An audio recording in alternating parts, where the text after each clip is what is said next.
All right, so this is just a little patho on fluid and electrolytes that you guys should already know. So I just want to kind of go over, get you refreshed on it. So fluid electrolytes is, fundamental and crucial for homeostasis, crucial for life. So what is homeostasis? Well, homeostasis is, keeping equilibrium. So if we don't have, if we have too much fluid, then we go into electrolyte issues such as fluid volume excess. We can have hyponatremia if we have too much fluid, which can cause neuro issues. So we need to maintain our balance. So this is just normal in the normal. Okay, we're not talking about any abnormalities here. We're just talking about normally how it's supposed to go. So your total body weight is 60% water. We have in our body, we have the intracellular and we have the extracellular. So the way the intracellular works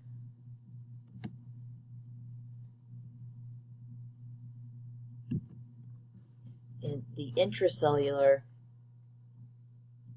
is inside the cell. That is your ICF.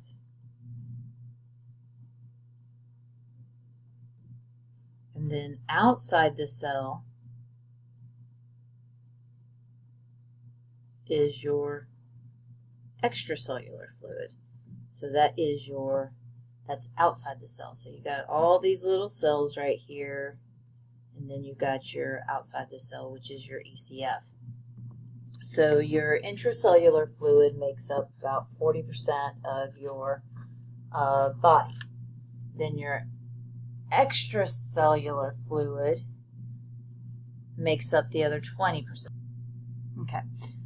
So your extracellular fluid is the cell that is between the cells, which is your interstitial space, then your plasma and your transcellular fluid.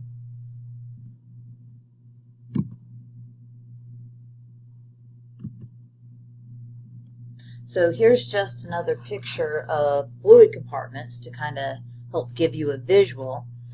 So you have intracellular and extracellular. The extracellular is divided, like I said, into the interstitial and intravascular. And then you have capillary walls and cell membranes that separate your intracellular and your extracellular. So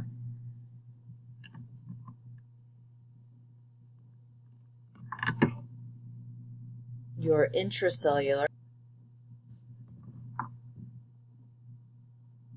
is what's inside the cell. So that is your intracellular. And then your intravascular is like your capillaries. And then your interstitial is what is outside of your capillaries.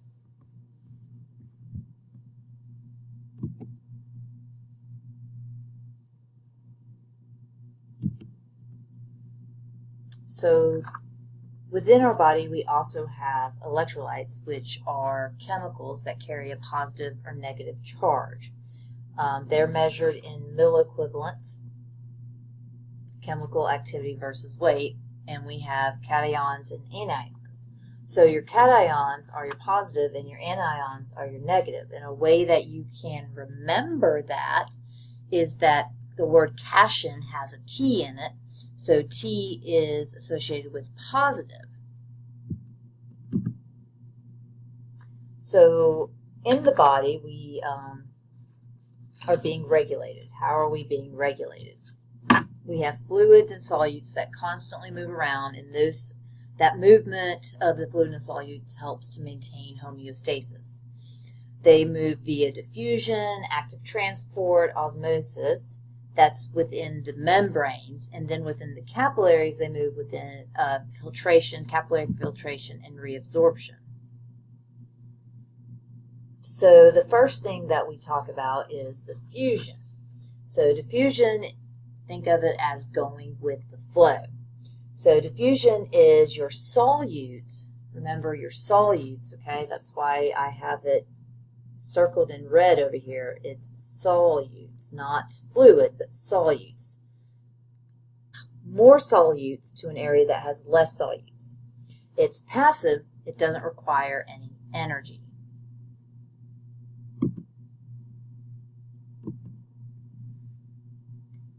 Then we have active transport.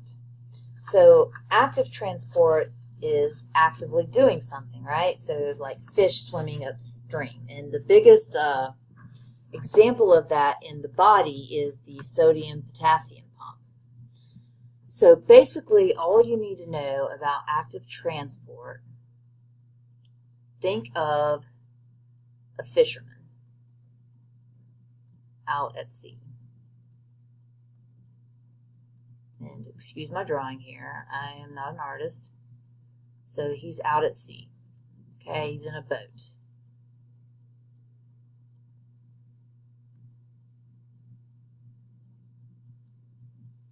So our fish are going to be our K, which is our potassium. Did you know fish are high in potassium? Well, now you do, if you didn't. So he's fishing, and he is pulling the fish into his boat, and he's actively keeping the sodium out at sea because it's salt water, right? So it's sodium. So you're actively keeping the sodium out, and we're actively pulling the fish in. So the potassium is in our intracellular, and sodium is in our extracellular. And that's pretty much what you need to know about the active transport system. All right. Then we have osmosis. And osmosis lets fluid through. So osmosis is not solutes, it's solutes and fluid. So with osmosis, we are going from an area that has way too much fluid to an area that has less fluid, okay? Or another way to look at it is osmosis is moving from an area that has low solute concentration to an area that has high solute concentration. Because if you have high solute concentration, like we do on this side, the left side, we have all of this solute, then we have less fluid. So passively, we're passively moving water to all the solutes and moving the solutes by diffusion because it's going to lower concentration. It's going from an area of higher to lower. So we're moving the solutes by diffusion over here to where there's more water and we're moving, or more fluid, and we're moving the fluid to where there's less fluid.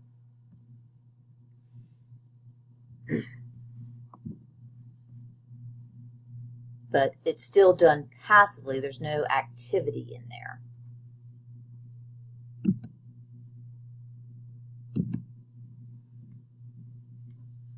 Then our body uses hydrostatic and osmotic pressure, or you may hear it as oncotic pressure. So this is at the capillary level. So this is a capillary picture of capillary bed. So what happens is you have capillary filtration. It's moving fluid through your capillaries. And this occurs because of hydrostatic pressure. So hydrostatic means fluid pushing. So basically this fluid pushing, this pressure, is forcing our solutes and our fluid through the capillary wall.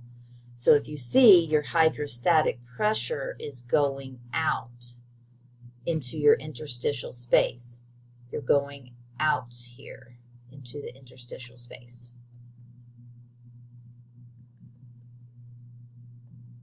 That's your hydrostatic pressure. We're exerting pressure on that capillary membrane and we're moving solutes and fluid out. So, an example in the body of hydrostatic pressure going awry.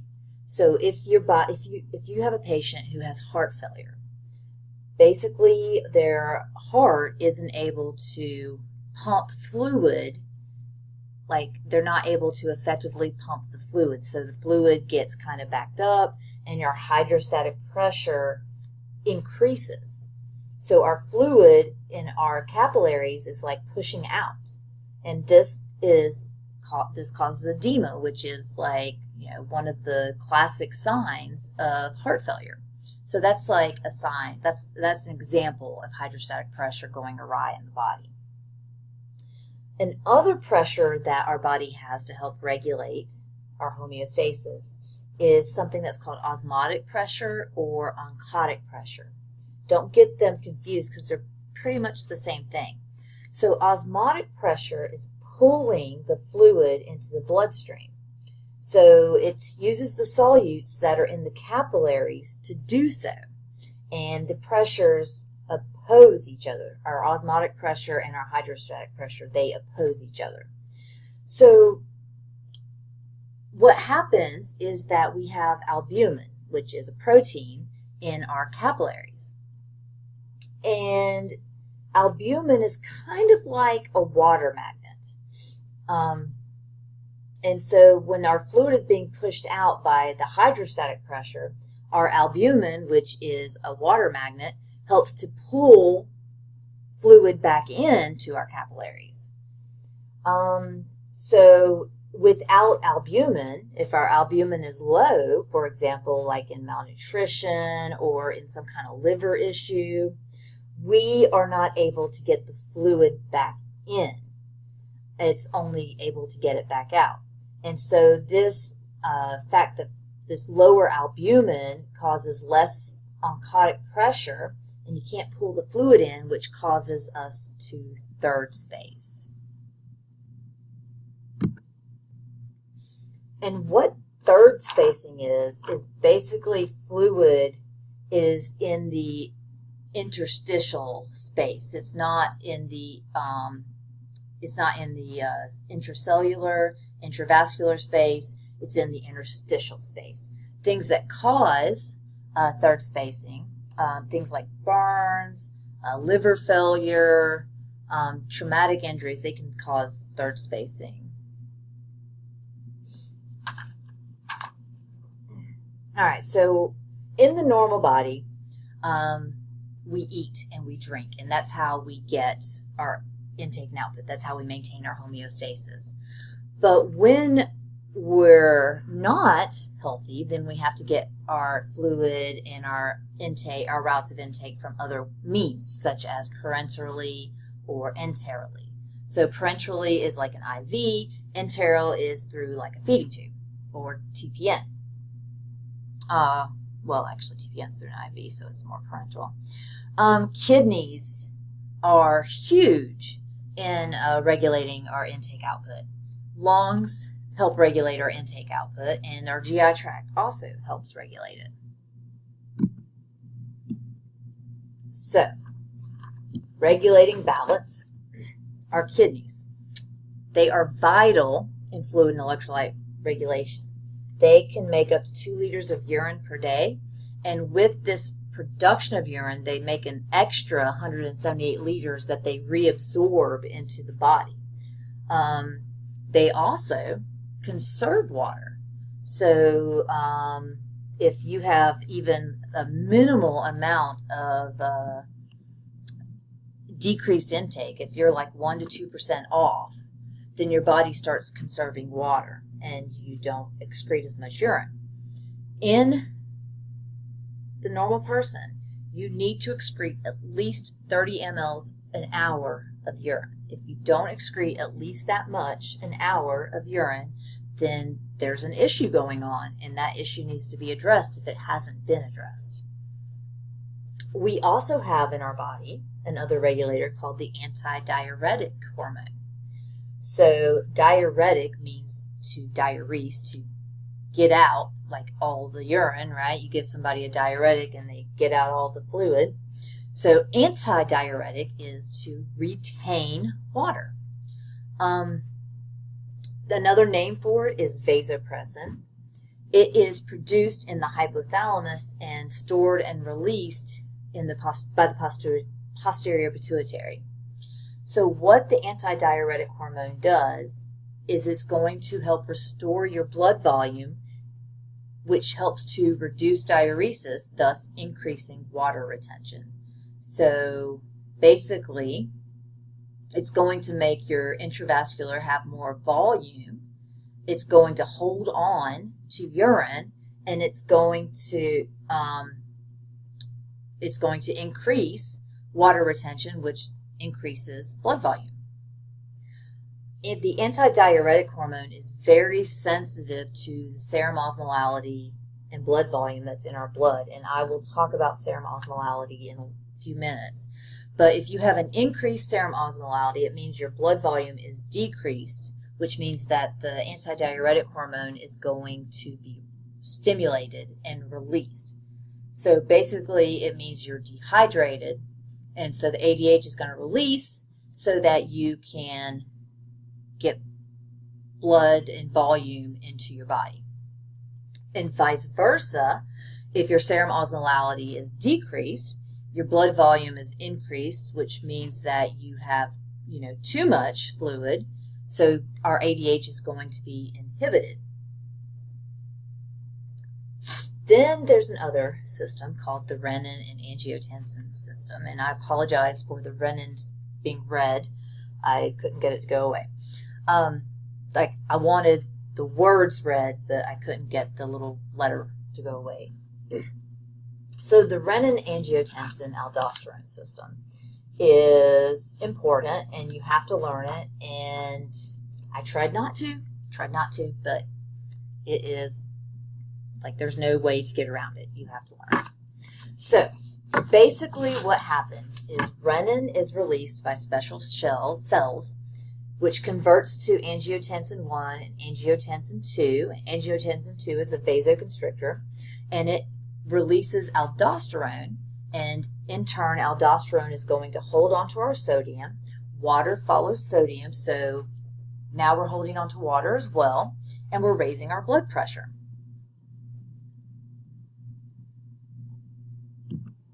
So here's a little picture of how it works, if that would help you. So basically the juxtaglomerular cells in your body help to release the renin.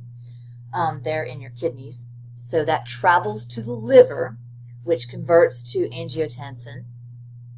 Then it travels to the lungs, where it converts to angiotensin 2, and then that stimulates the adrenal glands, because that's what releases aldosterone, to release aldosterone, and aldosterone helps get our blood pressure up.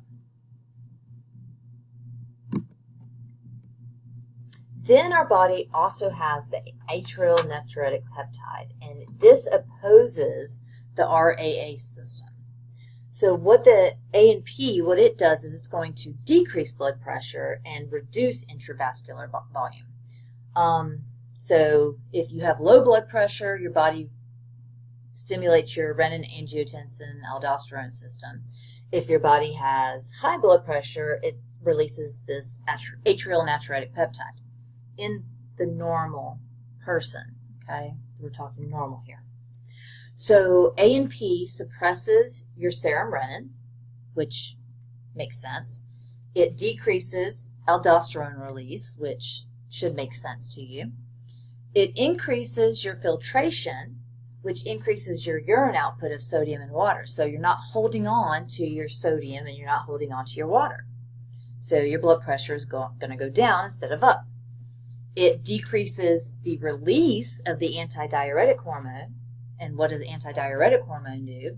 It helps to raise your blood pressure. And it reduces the resistance of the vascular system by causing vasodilation. So everything opens up, and so your blood volume decreases, the resistance decreases, which makes your blood pressure go down.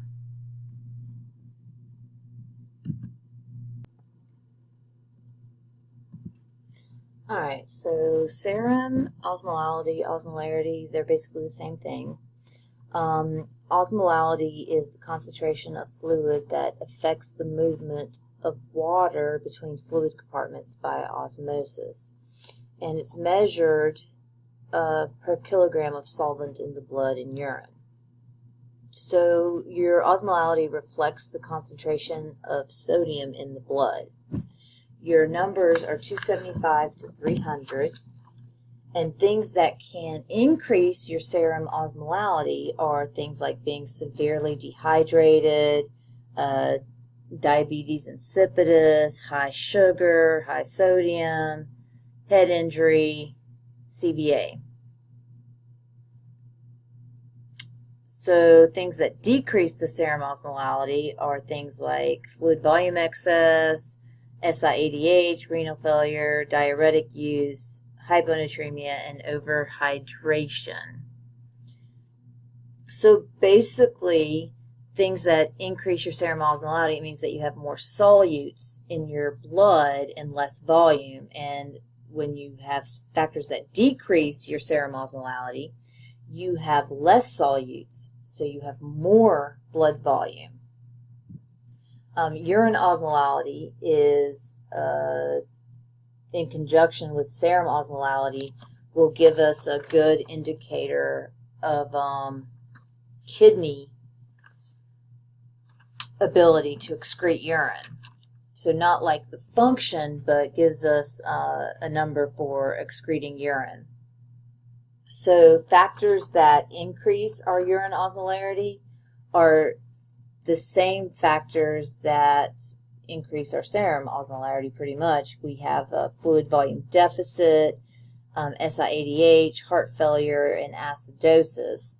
So basically, you're letting out a lot of volume in your urine, so your number is increased, and because you're letting out all that volume in your urine, you don't have a lot of volume circulating in your blood. And then with your urine, decreasing your osmolality is things like fluid volume excess, hyponatremia, and diabetes insipidus. And the reason these things decrease your urine osmolality is because you don't have a lot of fluid coming out. So that means that you are holding on to fluid in your body, which means that you have less solutes, more blood.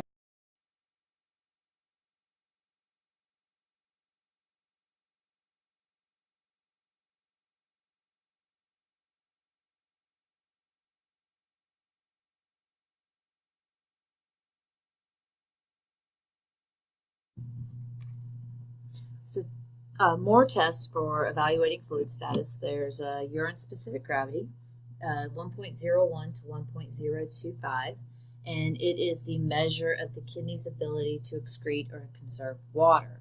There is an inverse relationship with volume, so the more volume that's in the urine, the lower the specific gravity, and vice versa. Your BUN, which stands for blood urea nitrogen, which is a blood test, is 10 to 20, and it's going to vary with urine output, as well as it varies with protein intake and your metabolic state. So because urea is an end product that is protein is metabolized by protein. So if you have poor renal function, it's going to be elevated, but it also could be elevated because of dehydration, fever, sepsis,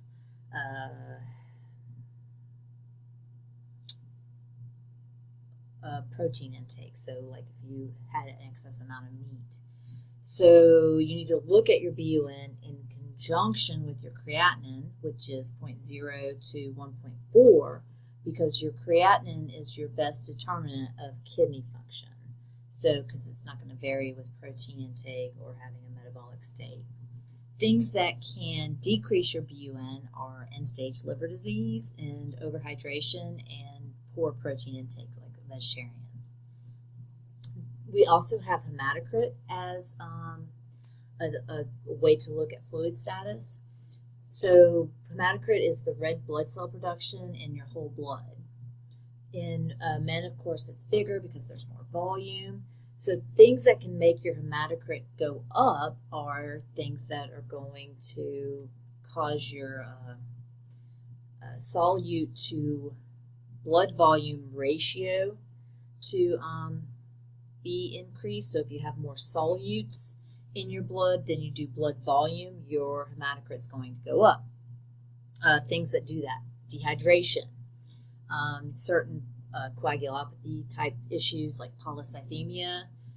You're hypercoagulable in that state, so that makes your hematocrit go up. Smoking makes you hypercoagulable, so that makes your hematocrit go up.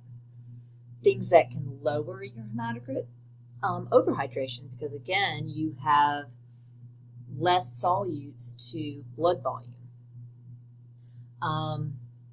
And of course, anemia. And then we have urine sodium, which changes with the amount of sodium that is taken in and our fluid volume status. Considerations that you need to think about. So you have an older person. That older person can't, they don't have cardiac reserve like a younger person does. They don't have kidney function like a younger person does. They can't breathe like a younger person does. So all of these things are reduced, which means that they're going to be more susceptible to intake-output issues. Their ratio to body fluids and muscle mass is different. The older person has less muscle mass. So they also frequently use medicines that can affect their heart, that can affect their kidney. And that's going to alter their fluid and electrolyte issue. And older people, their changes are subtle and they are atypical. An older person comes in with confusion all the time, and there's almost always an infection going on. There's pneumonia or UTI. They are subtle and atypical. And dehydration is very common in the older adults. In fact, infants and older adults are your two biggest people as far as dehydration goes, your two biggest groups. All right, so I hope that this video is helpful in reminding you of all of your pathophysiology, and we will talk about fluids and electrolytes soon. Thank you.